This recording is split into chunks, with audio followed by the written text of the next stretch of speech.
One of the things that probably a lot of us are eternally curious about is how actual physical manifestation works. A lot of people hastily conclude that it is a form of vibrational quantum psychic energy from the universal cosmos that develops this magnetizing effect towards the things that we constantly visualize day in and day out. Now, we all know that's all, and it is marketed for people who are too afraid to take action and do anything about their lives, and just want to be passive slobs helplessly to the universe for some fortune, and then blame the stars if it doesn't come into fruition. To me, that's pathetic. As you gentlemen might know, we like to rationalize things as best as possible here, and I'm going to try my best to interpret this rather linear, but also enigmatic phenomenon.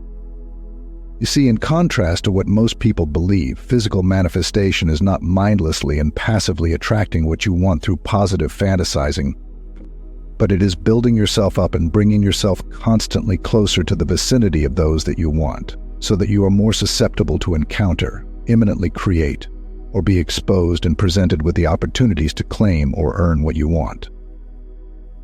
Accumulated preparation seamlessly synergizing with the right or perfect opportunity.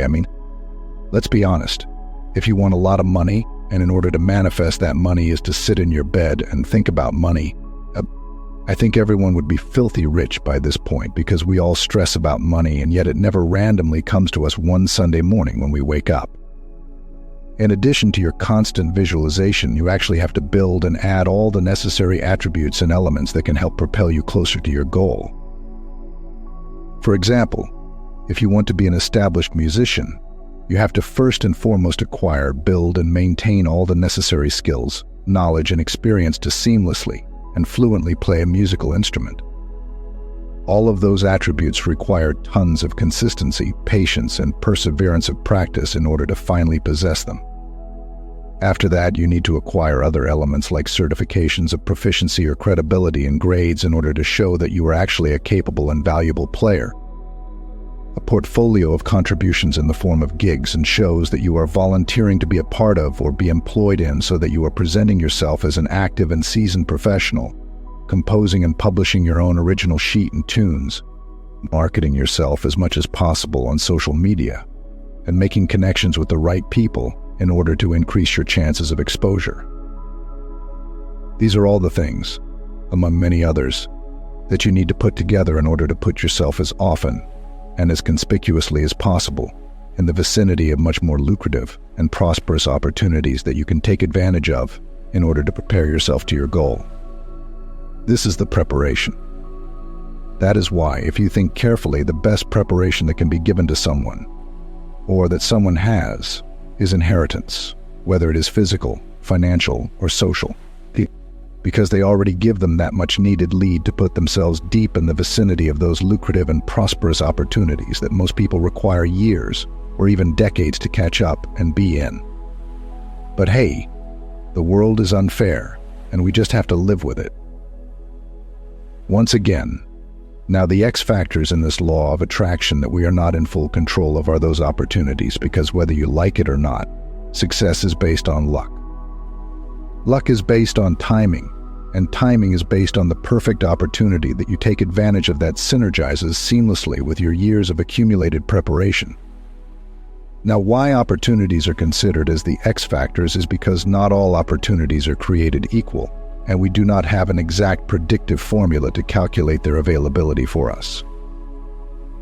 In other words, we have virtually no idea when exactly they will present themselves.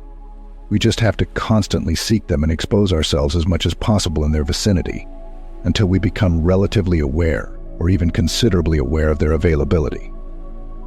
And many opportunities may present themselves as the right opportunities, but they usually are just minor stepping stones until the one perfect opportunity eventually comes. We might even unknowingly take the perfect opportunity and actually capitalize on them without even realizing it.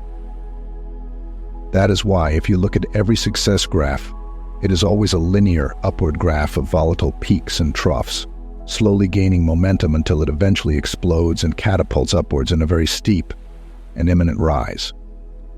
Now, when will that graph catapult itself? No one knows exactly. That is why some people only took a year to reach their goal and some people took 10 years to reach it.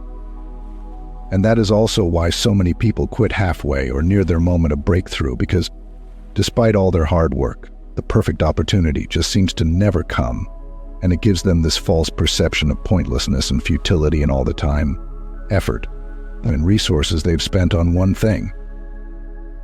But that is what you gentlemen must realize and keep in mind on your journey.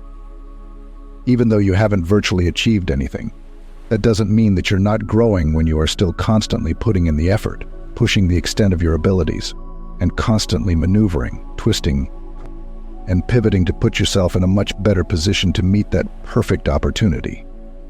Another thing that you must realize is that when we talk about the perfect opportunity, there is no perfect opportunity when you are just starting because you are nowhere near for it to notice you. But there is a perfect opportunity waiting in the wings when you are fully prepared. All you have to do is be vigilant for it to show itself while simultaneously polishing your presentation.